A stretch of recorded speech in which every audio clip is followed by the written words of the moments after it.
to get worse. Inflation is here to stay. Commodities are going to boom. Oil prices are going to soar.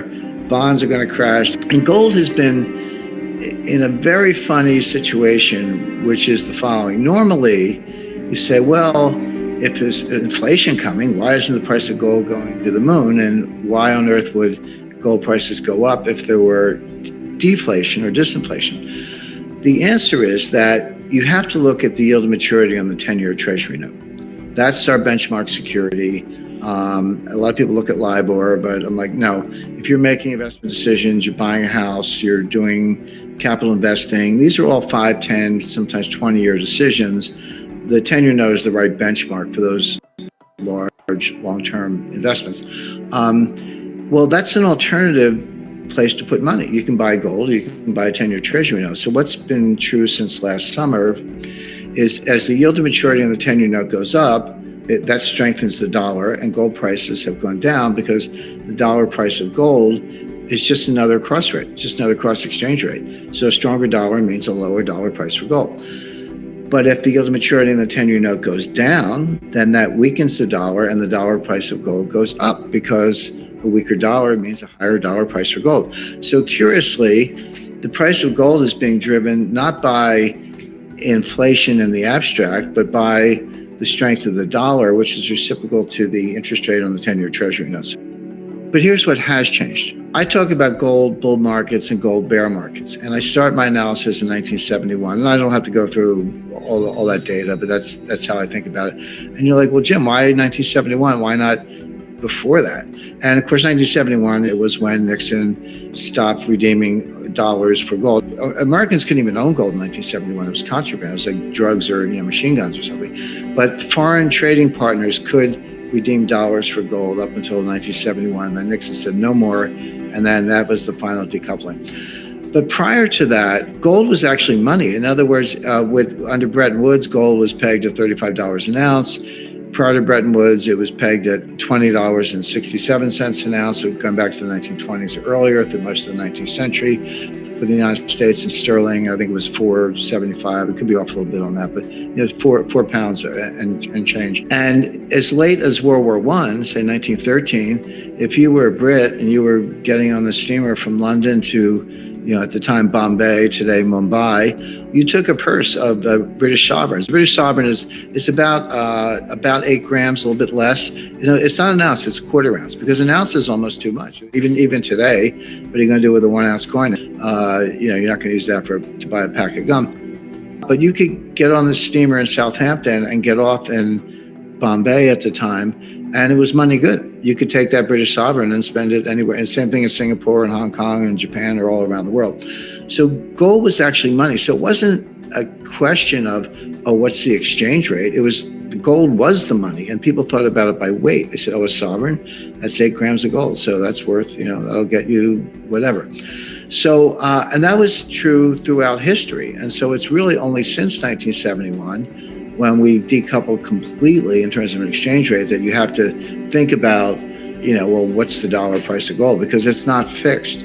But okay, well, what happened to the memory? What happened to the 3,000 years I just talked about? Well, the answer is it happened in stages, and it actually took about 75 years. So it began in 1914.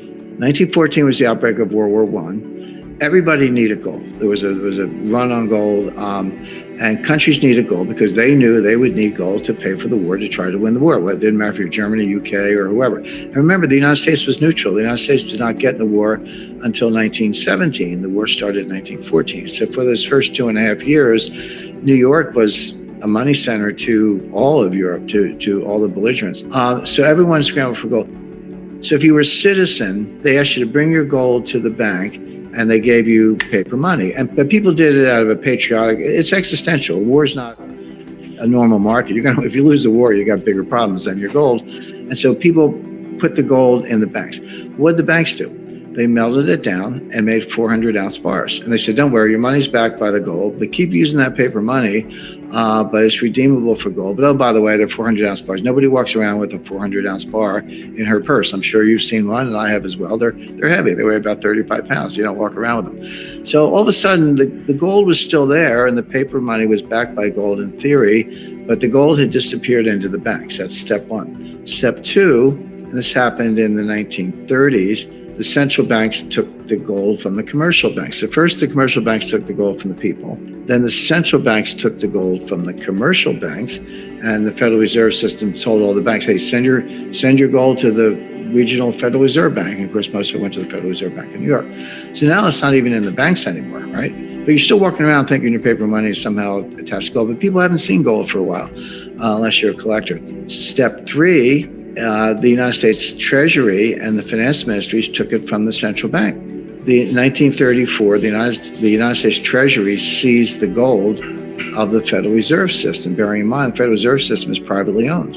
And they gave them a gold certificate.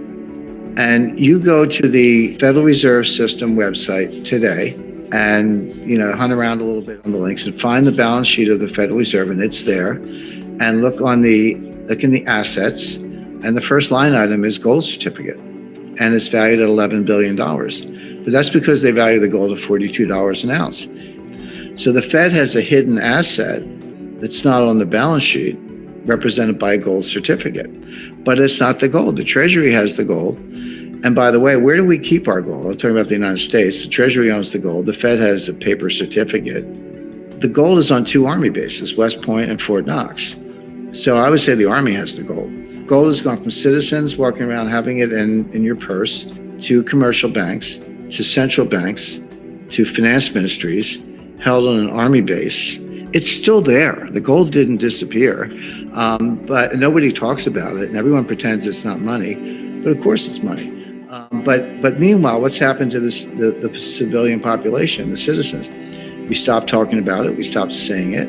We stopped learning about it. I remind people, just showing my age, but I got a graduate degree in international economics, and I was class of 74. But that was the year the IMF demonetized gold. But I was the last class that was taught gold in an academic setting as a monetary asset. If you're younger than I am and you know anything about gold, you're either self-taught or you went to mining college, because they just stopped teaching it. So now we have two generations of scholars who never learned a thing about gold. So they hid it, they took it, they buried it, they stopped teaching it, they stopped talking about it, and they pretended it's not there. Meanwhile, it is there. And Russia is a good example of someone who takes it seriously. In the US, we still have our 8,133 tons. We haven't given it away. We haven't sold any gold since 1980, by the way. We got the British to do it. We got everyone else to do our dirty work. The British sold more than half. No, seriously, the British sold more than half their gold. The Swiss sold 1,000 tons. The IMF sold 400 tons in 2010. That was the last significant sale by a monetary institution. Australia sold most of theirs. Canada sold most of theirs. If I were one of these other countries, I would say to the U.S., hey, why don't you sell some of your gold? But the U.S. doesn't. We haven't sold an ounce since 1980.